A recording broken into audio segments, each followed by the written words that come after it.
Bismillah, Assalamualaikum warahmatullahi wabarakatuh.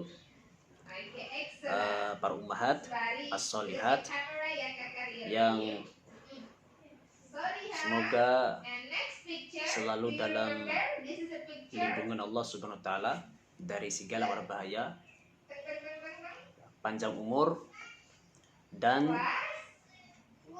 semangat beramal soleh. Sebagaimana kata Nabi SAW, khairun nas man tola umruhu wa hasuna amaluhu. Manusia terbaik itu adalah orang yang panjang umurnya dan baik amalnya. Saya memohon kepada Allah Subhanahu wa taala agar para ummahatus solihat termasuk bagian daripada apa yang disebutkan oleh Nabi sallallahu alaihi wasallam di dalam hadis tersebut. Panjang umurnya dan diberi kemudahan untuk beramal soleh. Para ummahatus solihat wal aba'us solihun rahimani wa rahimakumullah. Di sini saya ingin mempresentasikan tentang kitab Akidah Akhlak kelas 4 yang menjadi panduan belajar kita di kelas 4 Markas. Ya, nama bukunya Al-Aqidah wal Akhlak. Akidah wal Akhlak. Apa poin-poin yang diajarkan di dalam kitab ini atau apa saja isinya? Ya, tentunya sesuai dengan judul bukunya. Bukunya Akidah Akhlak, maka yang menjadi pembahasannya juga adalah tentang akidah dan akhlak. Dan saya lihat ya urutan di dalam buku ini, yaitu urutan judul. Ya, yang pertama bahas masalah akidah, kemudian urutan berikutnya masalah akhlak, yang berikutnya masalah akidah lagi, kemudian masalah akhlak, akidah, akhlak, akidah, akhlak, akidah, akhlak. Ya, makanya jangan heran kalau kemarin ada yang bertanya, kok tidak nyambung gitu kan? Kemarin bahas masalah kiamat, sekarang masalah husnudzon. Ya, kita katakan masalah kiamat, judulnya itu tak kematian. Ini masalah akidah.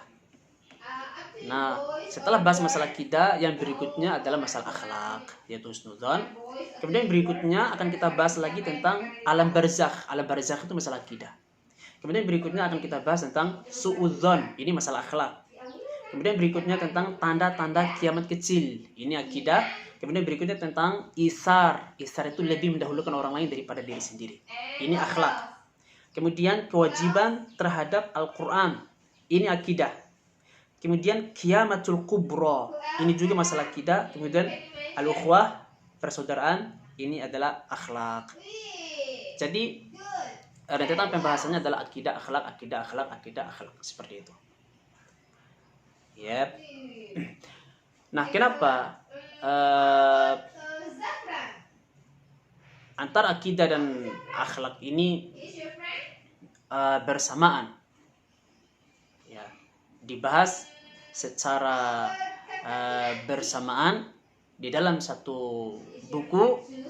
Nah, ini tidaklah lain karena Allah Subhanahu wa taala menjadikan akhlak itu adalah bagian daripada akidah. Bahkan benar tidaknya akidah seseorang tergantung daripada akhlaknya. Betapa banyak di dalam Al-Quran maupun hadis Nabi SAW selalu mengidentikan antara dua ini. Setelah akidah, akhlak. Akidah, akhlak. Kita ambil contoh. Allah Subhanahu wa taala berfirman, wa qada rabbuka alla ta'budu illa iyyah wa bil walidaini ihsana. Dan Tuhanmu telah memerintahkan agar kamu hanya menyembah kepada Allah saja.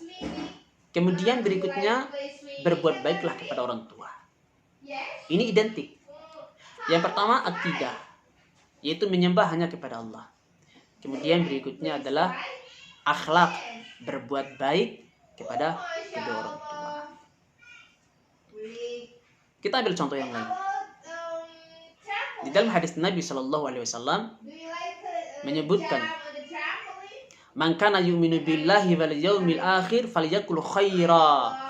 Barang siapa yang beriman kepada Allah dan hari kiamat, maka hendaklah ia berkata yang baik.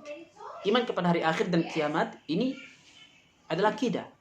Kemudian Rasulullah Sallallahu Alaihi Wasallam mengidentikan dengan akhlak, yaitu berkata yang baik. Jadi akidah dan akhlak itu satu paket. Seorang yang berakidah dengan akidah yang benar, dia juga harus berakhlak yang baik. Ini tidak boleh dipisahkan. Ya. Siapa yang memisahkan antara akidah dan akhlak? Ya. Siapa yang berakidah dengan akidah yang benar, tapi dia tidak berakhlak, maka akidahnya cacat. Ya, akidahnya cacat, tidak benar. Bahkan dia dicap masuk neraka. Atau ada orang yang akhlaknya baik tapi akidahnya cacat, ya masuk neraka. Atau ada orang yang akidahnya benar tapi akhlaknya buruk, ya juga tidak benar.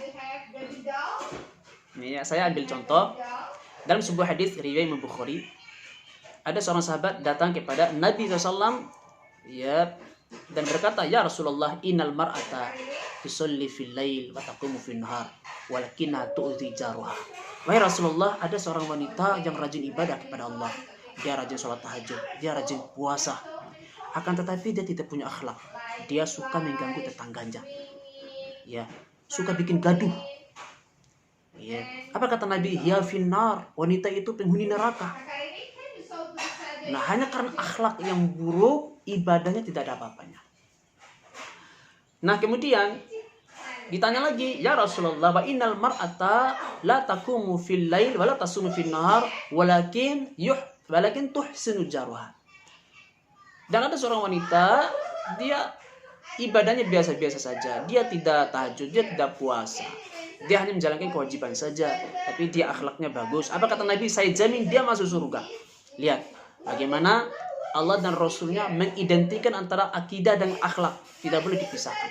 Maka oleh karena itu, disinilah kewajiban sebagai seorang pendidik, ya sebagai seorang ya ustadz gitu ya. Ya, selain daripada mengajar akidah, kewajiban kita juga mengajar akhlak. Makanya sangat tepat di dalam buku ini, buku Akidah wal Akhlak. Pembahasan tentang akidah, kemudian akhlak, akidah dan akhlak. Kita mengasak akidah anak-anak dengan akidah yang benar dan baik. Kemudian setelah itu kita ajarkan dulu juga akhlak. Kita mendapati manusia, ya, akidahnya bagus, tapi banyak tidak berakhlak. Ya, karena mereka hanya belajar akidah saja, akhlaknya tidak ada. Ya, maka di sini kita akan mengajarkan kedua-duanya. Bagaimana akidahnya benar, akidahnya bagus, mereka juga harus berakhlak. Karena tidak bisa dipisahkan antara akidah dan akhlak itu. Ya, demikian presentasi Ana tentang buku Akidah dan Akhlak. Semoga bisa dipahami. Wallahu ta'ala alam. Wa barakallahu fikunna. Qul hadza astaghfirullah li wa lakum innahu huwal ghafurur rahim. Assalamualaikum warahmatullahi wabarakatuh.